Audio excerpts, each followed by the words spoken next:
Hi there, I'm Drew Badger, the world's #1 English fluency guide, and it is a pleasure to welcome you to another advanced listening practice lesson. Anyway, let's get right into the lesson. Today I want to talk about a lot of people ask me questions about, especially this series of videos. They say, wow, how can you just talk like that for, 5 or 10 minutes without having a script or reading anything? Honestly, there's no script. I'm just sitting here in a chair in this room, and I just enjoy trying to help people learn. And so I think maybe that kind of motivates me in a way to think of things to say. Typically, the way I speak about these lessons is I have a general idea of something I want to talk about. In the case of this lesson, I'd like to talk about actually making these kinds of lessons and how I'm trying to give you examples of speaking fluently, but I want to talk more specifically about how I'm actually doing that as I'm doing it. So it's kind of a weird lesson, but just talking about how I'm actually speaking fluently while I'm speaking fluently in the lesson. So hopefully this is an entertaining video for you, but I just wanted to talk about a few things you can do to practice so that you can start developing this same habit. So the first thing you can do is you can actually take the same thing and just express it in different ways. Now, this is something I did a lot when I was first getting fluent in Japanese. I would just take a sentence like, this is red, and then I would just ask myself like, oh, is this red? Is it red? Is that red? Is that not red? And I'm taking really just one or two changes in the sentence and just asking the same thing or saying the same thing over and over again. So let's say here's just a pen that I have with me here. So if I'm going to describe this in English, so this is a pen. Is this a pen? Yes, it is. This is a pen. And it's a black pen, a long black pen. And I don't have to say anything complicated about it. I'm just talking about the basic descriptions of the pen as much as I can describe it. So you want to try to wring as much out of a particular object as possible, all of the information that you know. So to wring something is like when you have a cloth and you have water in it and you wring it out and all the water drips out the bottom. So you want to suck all of the information out of something, even very simple. And the fact that this is simple, it helps to constrain your thinking. So to focus your thinking on a particular thing.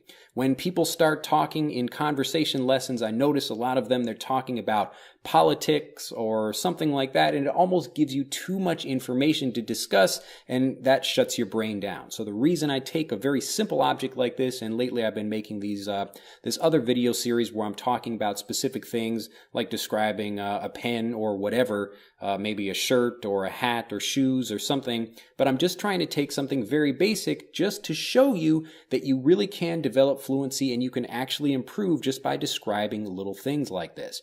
So again, I'm talking about pen, a pen, in this case, a black pen. This is a Pilot Super Grip 07. This is a pen that I got here in Japan. So when you begin describing something, you begin by practicing just to speak longer by talking about a particular object for as long as you can. So ask yourself questions. This is a black pen. Is this a black pen? Yes, it is. So even if it's a question that you know the answer to, the point is just to train yourself to speak for a particular length of time, like maybe for 5 minutes, or if you can't even do that, for 20 seconds, and then try to speak longer and longer. So even if I'm talking about this pen, like, look, I've been talking about this pen or something related to this pen for, 2 minutes or something like that. And there's nothing amazing about what I'm doing. I'm not even using a really complicated vocabulary. I'm just talking about the basic shape of a pen in the way that a basic native speaker would, or maybe not a native speaker, but somebody that's just learning the language that's learning. This is a long pen. This is a pen. Is this a pen? Yes, it is. This is a pen. Is this a cat? No, it isn't. It is not a cat. So I'm even just saying sentences that maybe don't mean anything. There's no real relevance in my everyday life to talk about, is this a cat? No, it isn't.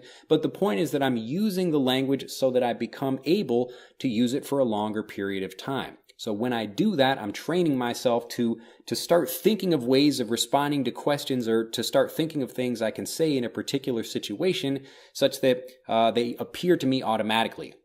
So what I'm really doing, and this is the second part of this, is I'm thinking about what to say as I'm saying something else. So if I start talking about one thing, it's generally creating ideas in my mind about what I want to say next that are related to that thing. So I have kind of a particular goal that I have, Like in the case of this video, my goal is to help you speak more at length. So to speak at length means to speak for a long time and really just to talk about things. It doesn't matter what you're talking about, but just to get into the habit of being able to speak for an extended period of time about something. So even something as simple as a pen, if you can't talk about a pen for 1 minute, then it's going to be even more difficult to talk about politics. I know that sounds really weird because really there's a million things you could talk about with that, but the idea comes back to focusing your mind, and when you have too many options to talk about things, that's what really kind of trips you up. So in general, in my own mind, I'm thinking about what I want to say as I'm saying something else. So right now, if I'm talking about this pen, in the back of my mind, I'm thinking, okay, is this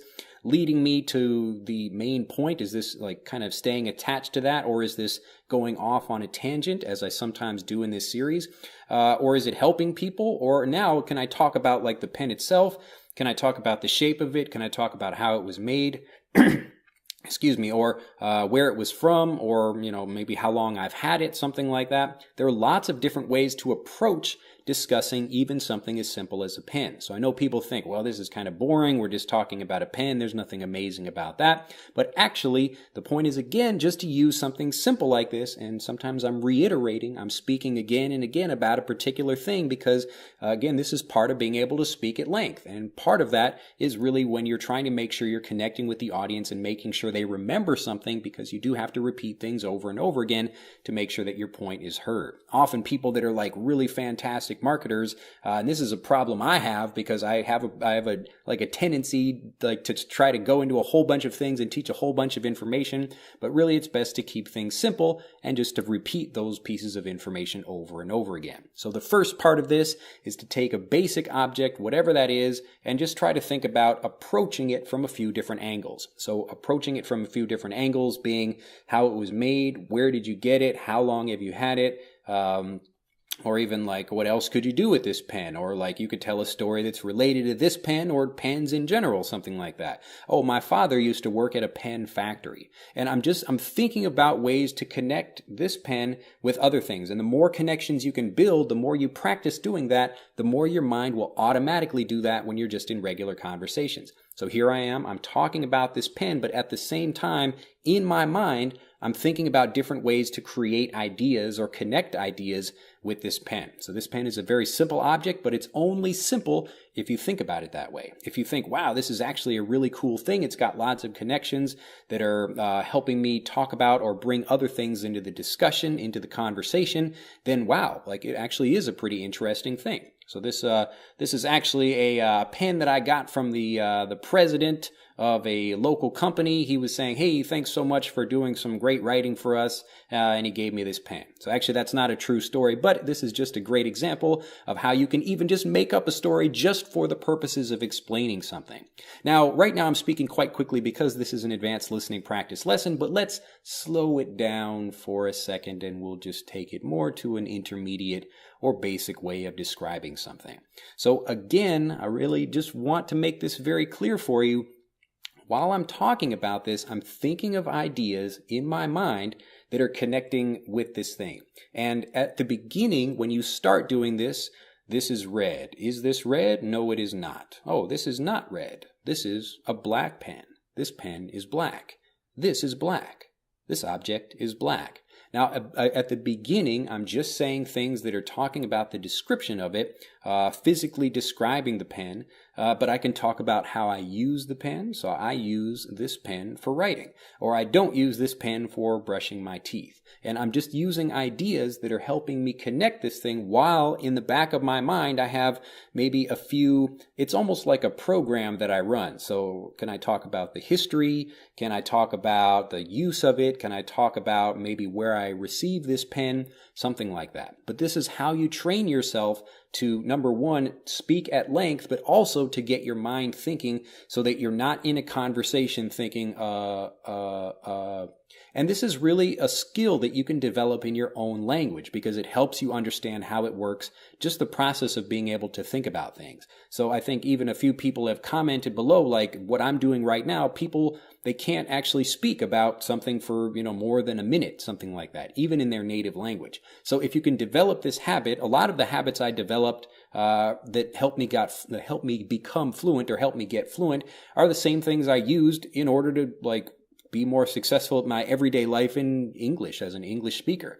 So being able to walk up to people I don't know and say, hey, like, can I get directions to a particular location? So let's say I'm an American, because I am an American, but I'm in a different city like Seattle or San Francisco or Cincinnati. It doesn't matter where I am. If I have very weak confidence in general, for walking up to people and saying, hey, can you help me, give me directions to a particular place, then I'm going to be lost. But if I don't have that problem, I can just walk up and say, hey, excuse me, can you help me find, whatever this place it is I'm looking for? So this is a skill that I developed in my native language that I now carry over to using when I'm speaking in Japanese. So because I don't have a problem asking people I don't know about, hey, where is this or where is that, something like that, even if I make a mistake in Japanese, I don't have a problem asking people for help.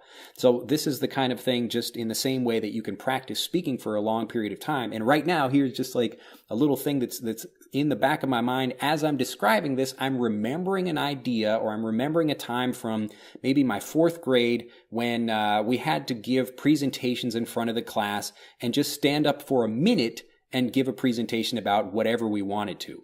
Actually, the kind of tricky thing about it was we couldn't prepare for it. I think like all of the students just wrote, the name of some object or something like that. It could be a person or an object or something down on a piece of paper, and then the teacher would pull out at random a piece of paper with the name of that thing on it. And so the student had to stand up in front of the class. It's already embarrassing, standing in front of the class and being the one that like everybody is looking at, because, as a kid, that's pretty scary and embarrassing. But also you didn't really know what exactly it was you're going to talk about or how you're going to describe it. So now I don't have a problem doing that at all, but I remember getting up, and I even, like, the funny thing about what I did, so this was back in, again, like 4th grade, and I'm sitting there and my name gets called, and I'm like, oh shit, like I don't want to get up in front of the class and, I'm going to say something stupid. Now the interesting thing about my case is that they actually pulled the card that I wrote. So even though I wrote the thing and it was about plants or something, I just wrote like plants on it or something. And like I couldn't speak for like a minute about plants, even though that was the thing I wrote. I think maybe I was really nervous about it, but it just goes to show, so this is an example of something, it goes to show that if you don't practice doing this, it's not something that you would be able to do naturally for a lot of reasons. Number one, because it's kind of embarrassing if you make a mistake, if you don't know what you're talking about, or if you can't, be able to speak fluently and continuously about something, then you maybe feel or seem a little bit awkward. But also it just shows like you're not quite prepared for what it is you want to speak about. So in my case, I was standing up there and like I was thinking about plants, like how do I describe plants? And I was like, okay, they have leaves, and your mind gets focused on like what I don't know, or like all the information I don't have. But if you think about restricting your information to something very specific, okay, let's go through the list. I want to talk about what this object looks like, what are the physical properties of it, and I try to talk specifically as I can about as much of this pen as possible. So I could talk maybe even just describing this for, 20 minutes, talking about how it was shaped and like the interesting mechanics of the pen on the inside. So we could open this pen up. I could, let's see if it even opens up. Okay, so you have to unscrew the front part. We've got the actual ink cartridge on the inside, and there's a spring here as well, and we can talk about the spring action of this and how it opens and closes. It's got the front little case made out of plastic here. This case is plastic. Looks like clear plastic, or you could call that translucent. It means that the light can shine through it. So this is clear. It's not opaque. So the opposite of that, again, when you're talking about things, whenever you describe something, you can always talk about the opposite of something else. So maybe like instead of saying like, I have a smile on my face, you could say, I don't have a frown, something. I don't have a sad face. So when you maybe know some vocabulary for something, you actually have like twice the vocabulary, because you can describe something one way or you could describe it in a different way. So I'm actually going to put the cap back on this and then put the ink back inside the actual pen itself. It's got a rubber guard on it. So this is like the hand grip right here, a rubber grip, and it's got it's a couple of lines on here so your hand doesn't slip, and you can push on the top here to load the actual pen. So to keep the pen from coming out and maybe writing when it shouldn't or getting ink when it shouldn't, you can release it back into the pen. So it's actually a really interesting mechanism. And again, I'm like, obviously I'm a fluent speaker and my vocabulary is probably larger than yours, but these aren't things that are difficult to learn. It's just being interested in something like this and recognizing the potential of even something as basic as a pen to give you a lot of practice with your fluency. So these kind of two things I'd like you to think about for the video. Again, I'm repeating things. I wanted to come back so we talk about some things and I try to repeat them at the end to make sure they're remembering, or you're remembering them, that they are memorable. So this one is, the first one is when you're trying to think about describing something just to develop the ability to speak at a longer rate or for a longer period of time. The most important thing is just to take something simple so it doesn't get your mind thinking about a whole bunch of things that, like, again, like with politics or philosophy, these become much more difficult to talk about. You just want to develop the habit of being able to speak for a longer period of time. And you do that by just describing something as best you can. This is long, or this is longer than a pencil. This is longer than a mouse. This is longer than an eraser. And make as many sentences as you can just to get to the process of being able to speak like that automatically. And the more you do that, the more you will actually develop fluency to be able to speak about maybe even more complex things, or even, like the things like philosophy or politics.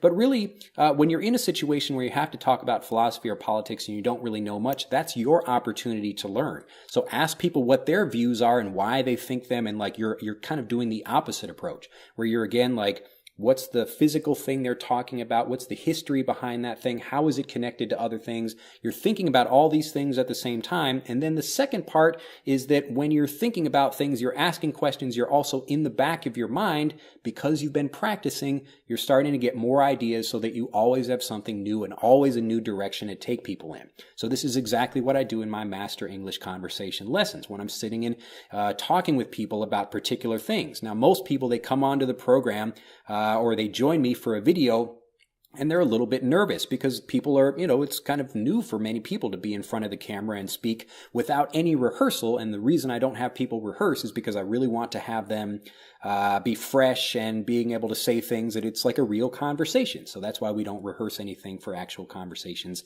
in Master English Conversation. But anyway, so people get on the program and they're feeling a little bit nervous, but I'm there to direct them. So whenever they talk about something, excuse me again, I need to drink some water. I'm like talking too much over here. But anyway, so when people are on the program, maybe they don't know exactly what they want to speak about for a particular thing. They're thinking, okay, like I've been asked about like maybe what my job is, or my boyfriend or girlfriend or something like that, but I don't know what else he wants me to talk about. So that's when I'm leading them onto something else. Oh, that's interesting. It's interesting how this connects with this other thing. So your job as a person that's trying to learn how to speak another language is to learn to find as many connections as possible. But there are easy patterns to this. And just as I showed you in this video, look at me, I'm talking about a pen and other things like that. Like I have no script for this at all. But it's just because I'm using connections between things, and this is exactly what you should be doing to get fluent. So remember, number one, you want to speak about something for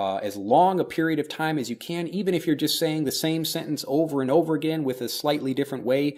Like this pen is longer than a mouse, this pen is longer than an eraser, this pen is longer than my foot, if that's true, whatever.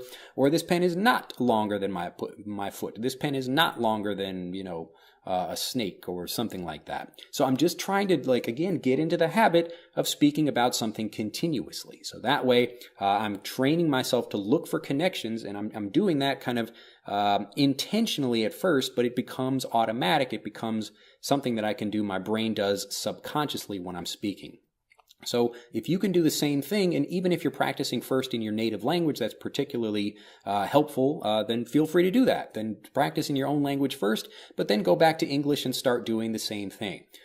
Take a look at something like this and try to even just write down all the things that you can describe about this, and get very specific. If you want to start with writing, that's perfectly fine too, but it'll get you to think about things almost like a template. What does it look like physically? Where did it come from? How was it made? What is it connected to? This looks like something else. This brings back this memory of this other thing I had when I was a kid. And all these things are examples I've given you in this very video. So go back, watch this video a couple times. Actually, it's a really important video. And if you're watching this, you're still watching this right now, I applaud you. That's fantastic. You've been sitting here watching me speak for like 20 minutes. I can't believe I'm talking for like 20 minutes about this video. Anyway, that's it for this video. I don't want to give you too much information, but hopefully I've given you a lot of hope and shown you some very specific ways that you can develop your fluency. Well, now I need to go relax and get some water and soothe my throat because I'm speaking too much over here. But it's been a pleasure. Hopefully I'm giving you some really great tips here that are helping you express yourself more fluently. Get out and practice. Don't just sit here like this and watch these videos. I want you to get out and use what you learn. Start picking out anything, like when you're on the bus or you're at school or you're at work, you're visiting your family while you're having dinner. Look at even something like chopsticks or a fork or a knife or anything specific like that. And just start talking about it. Like, even if you're just talking in your head, that's just fine, but that'll get you to start speaking more fluently. I hope you've enjoyed this video. Do give this video, 20 likes if you can, or tell like all your friends and family, hey, you should like this video because this is a really important video that will teach you how to speak fluently. Again, fluency is not about learning a whole bunch of words. It's about the habit of speaking such that you can speak continuously, and while you're speaking, you're also thinking about other things to say. So you never run out of things to talk about in conversation. You'll never be boring again, but just kind of as an aside, this is when you want to speak. The other time, it's really important to listen. So be sure to listen, especially when you don't know what's happening and you want to learn a bunch of new vocabulary. Anyway, have a fantastic day. Do become a subscriber to the EnglishAnyone.com YouTube channel if you haven't already, and I will see you in the next video. Bye-bye. To continue learning, click on the link in this video to download Speak English Naturally, our free guide to speaking and sounding like a native English speaker. The guide reveals the 3 most important kinds of conversational English you must learn if you want to sound native, and will help you experience instant improvement in your fluency and speaking confidence. To download your free guide on a mobile device, click on the link in the upper right of this video. To download your free guide from a computer, click on the link in the lower right of this video. I look forward to seeing you in the guide.